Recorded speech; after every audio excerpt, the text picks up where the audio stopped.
Я не буду объяснять, что вы сейчас увидите, вы, я думаю, сами поймете, что это было.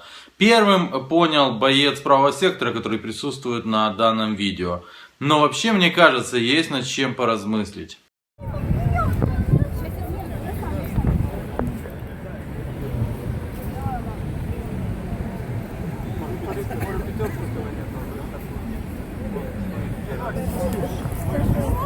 Сторону давай. Верни в сторону.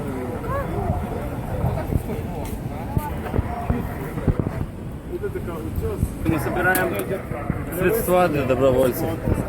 Просто людям пофотографировать могут. Это ПТУР с противотанковый управляемый реактивный снаряд. Он либо с установки, либо с техники стреляет. Он еще управляемый, то есть на 4 километра бьет.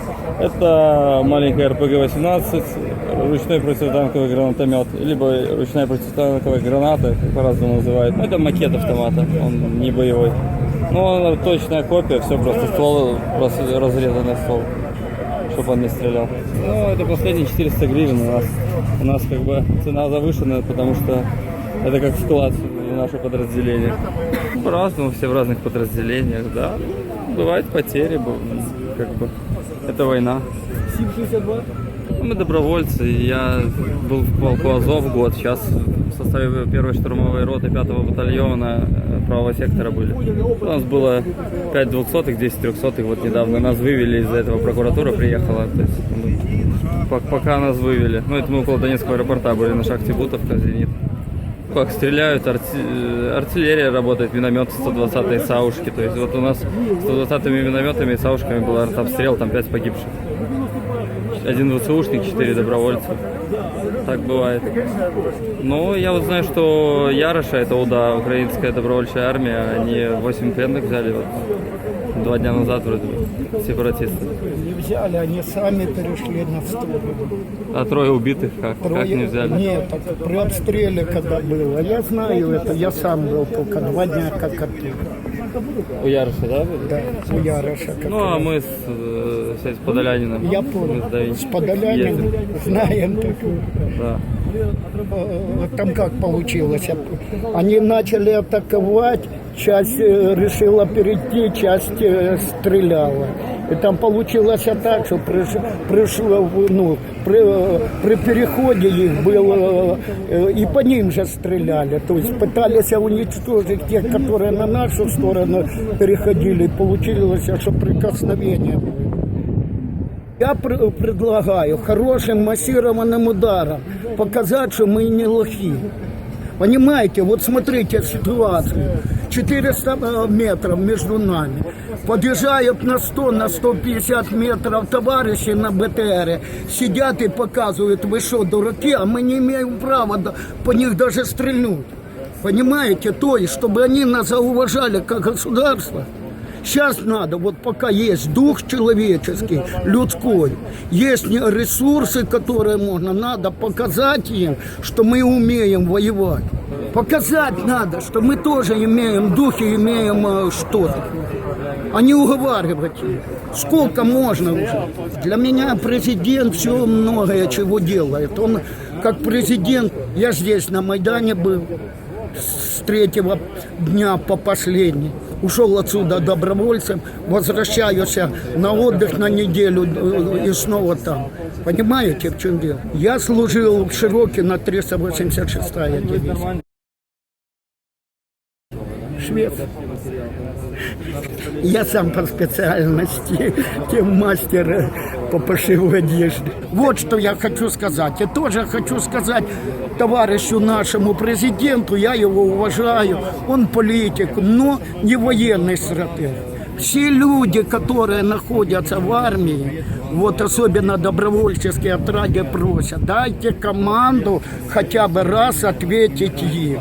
И они получат достойный ответ, чтобы возможность, чтобы уважали Украину как государство.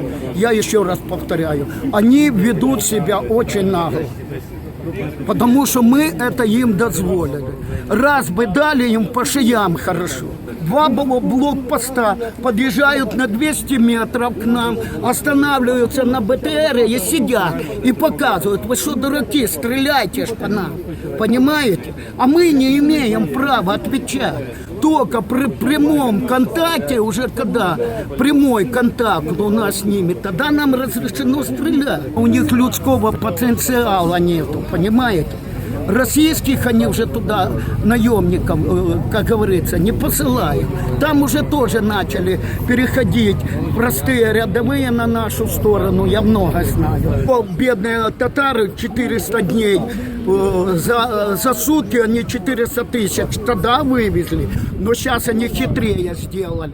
Они сейчас создают условия татарам, чтобы те сами оттуда уехали. И вот этими судами, запретами ихнего языка, запретом всем, они вытесняют их оттуда, чтобы иметь компактно руководить ими. И я вообще считаю, что Крым должен быть не украинский, не российский.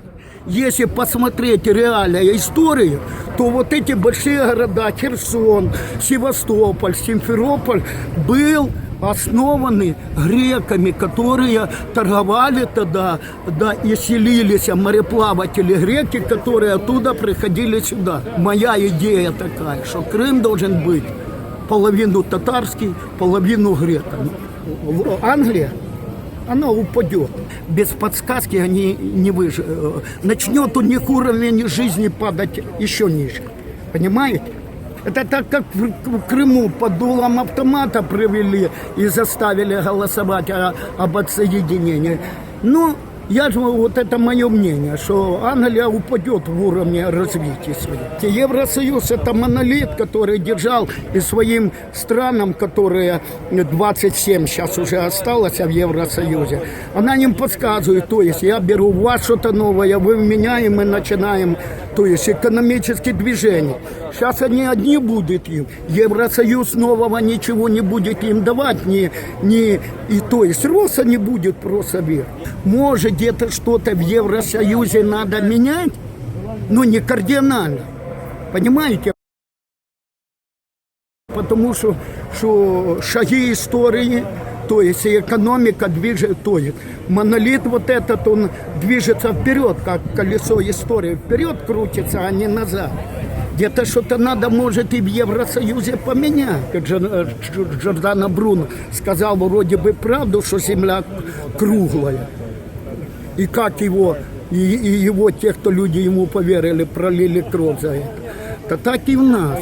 Но у нас, понимаете, в чем дело, я скажу еще, у нас нету единства в Украине. Но я хочу, мне 53 года, я хочу, чтобы мои внуки и правнуки зажили хотя бы на уровне Польши или Германии. Мы Украина, где-то на лет 50, 60, а то и на все 100 отстаем в уровне развития. А на лет 20 от России это точно. Если будет уже сильная агрессия. Это, я считаю, не сильная агрессия, что только в двух областях воюют.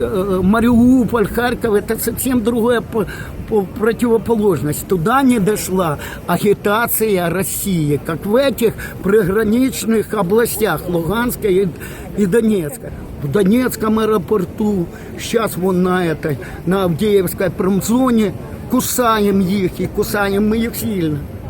Я в разведку ходил и видел. Так же самое, как в Крыму. Путин кричал, мы мост построим через пролив туда, на территорию России. Что, приехали, построили, заложили первый камень, а на второй день приехали, а он вместе в песок ушел. Сын приезжал, садится на машину, у них переоформлено в Мариуполе, и приезжает, спокойно получает. Только просто там он немножко теряет тот, что переводят на их деньги, гривны у них не ходят. Забыл, как они называются, у меня даже есть их валюта Луганской республики, так называемой. Ой, по-моему, рубли, я не помню точно.